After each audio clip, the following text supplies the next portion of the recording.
I'm Cheryl Tony Holly from Hassanamisco Nipmuc, and we're here at Pequawag to do our annual corn harvest. This is actually the first one we've had since COVID started, and we have people from our community here harvesting the corn, and pretty soon we are going to husk it and braid them together so they can be dried and later ground into cornmeal and then distributed throughout the community. I think it's been an absolutely wonderful time here, a chance to get together and gather with folks both locally and from afar that have traveled the distance to be here. One of the things that's real important historically, and I think one of the things the community has missed, was the opportunity to do things together as a group on property that is managed and sort of looked after by the group. It's very important to do that. Of course, COVID has slowed that whole process down, but being able to gather here at this particular property where we have definite interest and ownership is very, very important.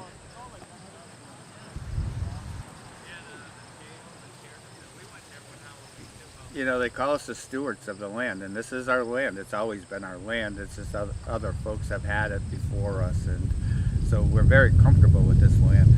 We've been taking the time to identify what we've always had and place it in our youth. Our next generation is here now, and it's exciting. It's a collaboration of us as Nipmucs to come together and work together like it always was with our ancestors, and have trust and faith in what we do and believe in what we're going to do in the future, and have those discussions here where it's safe. And this beautiful mountain, this beautiful day, and honor that and be able to do our traditions and ceremonies and celebrations, because this is harvest time, so we're celebrating what Mother Earth has given us today. So it's exciting to weave our corn. We have special guests from other nations here celebrating with us. Caregivers of our corn, flint corn that our ancestors grew, still here, still doing it the same way they did it. Amazing. And being able to pass that on from our being elders, I think the three of us are elders, and seeing the next generation do it like we did it. And then they'll pass it on, and that's what being native is. That's what being stewards is. It's just not keeping it to yourself. It's not about us, it's about our next generation. We're just preparing. It just feels the best feeling we can ever have. So in our conversations in the past, one of the reasons that we've gotten so involved in food sovereignty and land back is that relationship where when the colonials came in, they considered our land a commodity, something to be bought and used and exploited. And for us, it was a relative. It is a relative, something to nurture as it nurtures us back. We have a reciprocal relationship with that. My name is Millie McCowan, and I'm from the Nipmuc Nation. I grew up on a farm, which is very far away from the tribe of people. I grew up in southeastern Massachusetts, and we had about 17 acres of land, and out of that we had 2 acres of field that we farmed.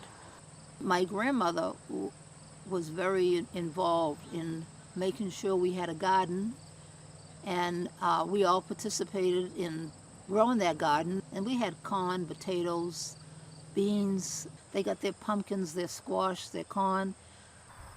When I think about the land, if we are living off the land, then we're able to survive.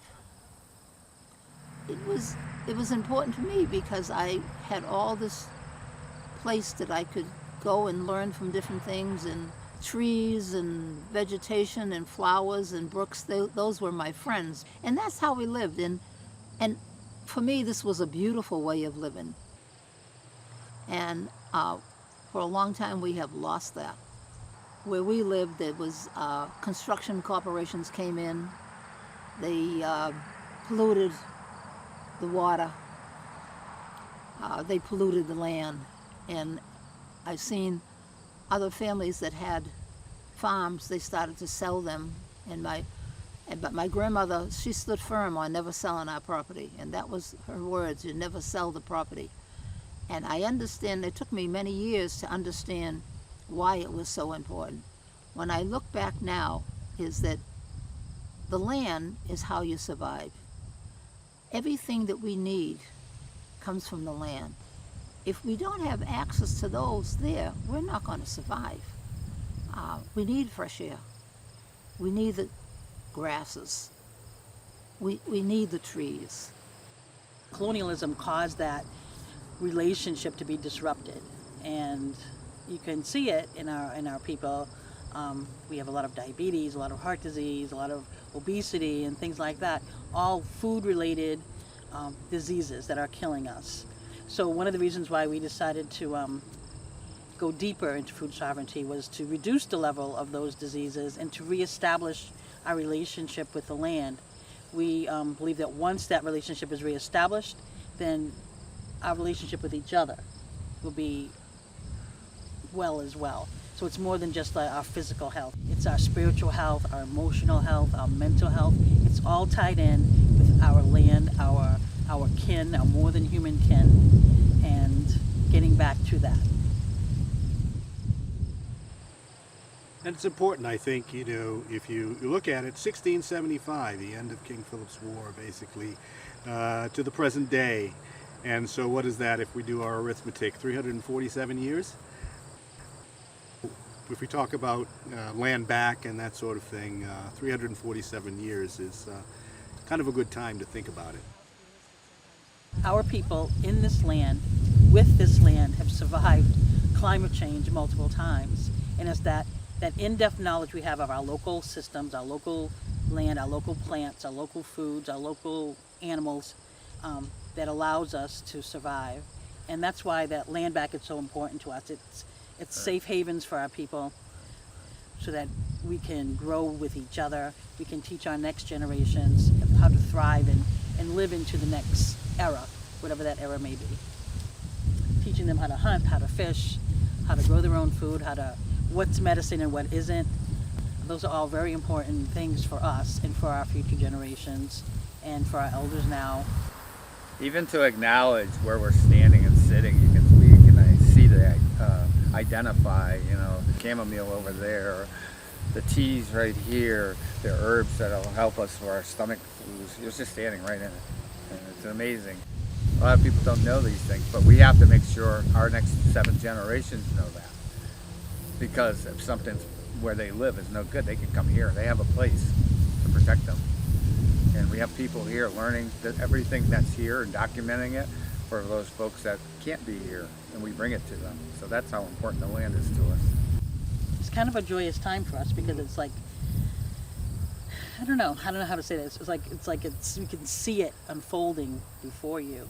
I also came to feel in my life is that if you are keeper of the land, that you have a power that nobody else has. And it's not a power where you control people or you dominate people. It's a power where you're able to bring people together and teach them how to live off it. Because this is about survival. It's about surviving and about maintaining and teaching other people how to be the keepers of what Mother Nature has given us. And she has given us so much that we need to go back and learn to respect her. So I feel that if we are living off the land, and if we're living together as a community, we're in balance with how the universe is supposed to be. Living off the land, I believe, gives people a sense of being. I know for me, when I walk around and I walk on the land, it's like, this is the greatest thing. I can't even really find a lot of words for it, but all I know is that that's where I belong. Thank you. Thank you. Come visit us. We get long-winded, see?